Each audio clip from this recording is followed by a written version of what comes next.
Salut! Est-ce que tu aimes notre travail? Si c'est le cas, n'hésite pas à nous laisser des tips ou un don directement depuis le site www.ktbradio.org. On compte sur toi. Merci beaucoup et bonne écoute. KTB Radio, la radio du peuple.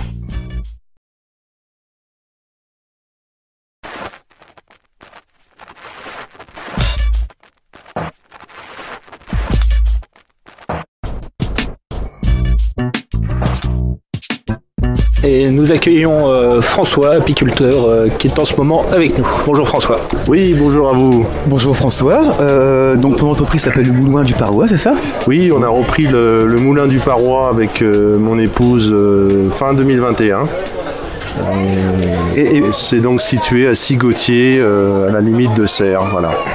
Et vous avez toujours travaillé dans ce milieu-là ou bien c'est venu par une passion? Alors nous c'est clairement un projet de reconversion. Nous étions tous les deux dans l'industrie. Oui, ça n'a rien à voir. Et puis nous avons ensuite recherché un territoire qui puisse accueillir le projet que l'on portait, qui était de développer l'accueil du tourisme dans un milieu qui permettait aussi de développer l'apiculture. Et je pense que je vais te poser une question que beaucoup de personnes se posent. On a tous l'habitude de manger du miel, mais on se demande comment ça se produit, comment que ça se fait. C'est quelque chose qui est un travail sur du long terme, sur plusieurs mois. Alors effectivement, manger du miel, c'est le résultat du travail des abeilles et de l'apiculteur. Donc ça se passe une saison et vraiment le fruit de travail depuis la formation de l'essaim, développement en colonie, ensuite avoir les abeilles sur un territoire qui permette de les nourrir, et puis en plus aller au-delà pour qu'elles puissent faire du miel pour nous consommateurs. Donc c'est un travail de surveillance perpétuelle? C'est perpétuel, et puis avec effectivement tous les changements climatiques, ces nouvelles données un peu, l'abeille est frappée de plein soin, donc à l'apiculteur d'être très attentif, très réactif. Donc l'époque où on avait un peu la ruche au fond du jardin qui donnait son miel une fois par an, ça existe encore mais de moins en moins. Il faut s'en occuper au jour le jour. Surtout que l'abeille est un insecte peut-être pas indispensable, mais en tout cas très très important, ne serait-ce que dans la pollinisation, mais sans doute dans d'autres sujets que je ne connais pas. Oui, absolument. Et tu parlais de climat tout à l'heure, donc ça c'est essentiel.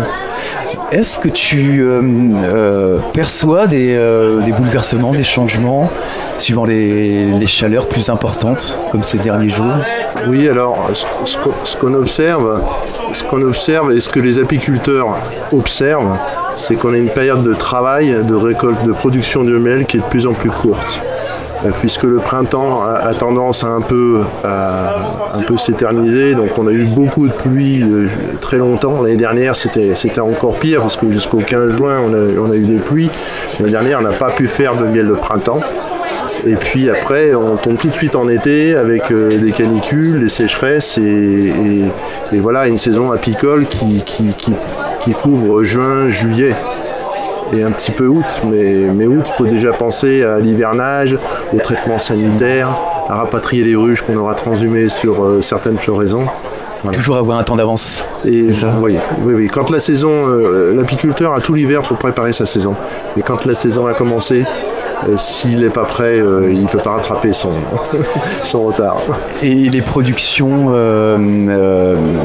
sont en lien avec le climat, donc il doit y avoir des récoltes moins importantes suivant les chaleurs, ou bien des saisons de pluie importantes qui influent la production. Tout à fait. Ce qu'on observe cette année, c'est qu'on n'a pas eu avec les pluies, on n'a pas eu les premières fleurs.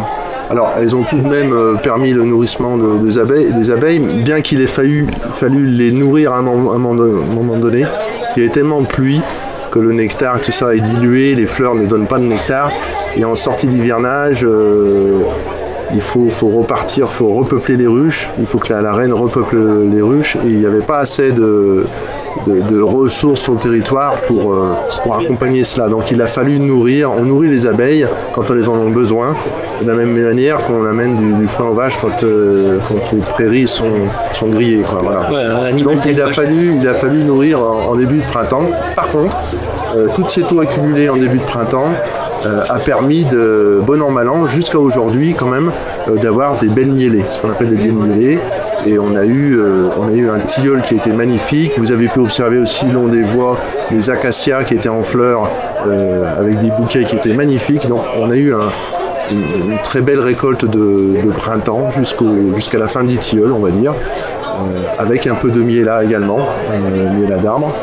Et du coup, maintenant on se retrouve, en ce moment même, ce sont les lavandes qui, dans certains secteurs, sont en train de terminer, d'autres en train de démarrer. Voilà. C'est toujours une question de climat, parce qu'on n'est pas pas dans les mêmes régions, donc pas les mêmes, pas les mêmes périodes de floraison, je veux dire. Tout à fait. Oui. Alors, effectivement, si on prend par exemple la lavande, les premières fleurs de lavande se déclarent principalement dans la vallée du Rhône, en Drôme provençal, et puis ensuite vous avez tout le plateau de Valençol, de Puimoisson qui prend la relève, et puis ensuite vous montez en altitude, montagne de Lure, plateau d'Albion, et ça commence maintenant. Et vous produisez exclusivement du miel ou bien d'autres produits à base Alors on a une gamme de miel, principalement du miel de montagne d'ici, qui est un peu typé, qui est vraiment le miel des baronnies, c'est un miel excellent, hein. Il a été souvent primé, c'est vraiment un miel excellent, local. Et puis on fait donc le miel de lavande, le miel de châtaignier, du miel d'acacia, on a eu cette année. Et au-delà de la gamme de miel, on a une gamme de propolis.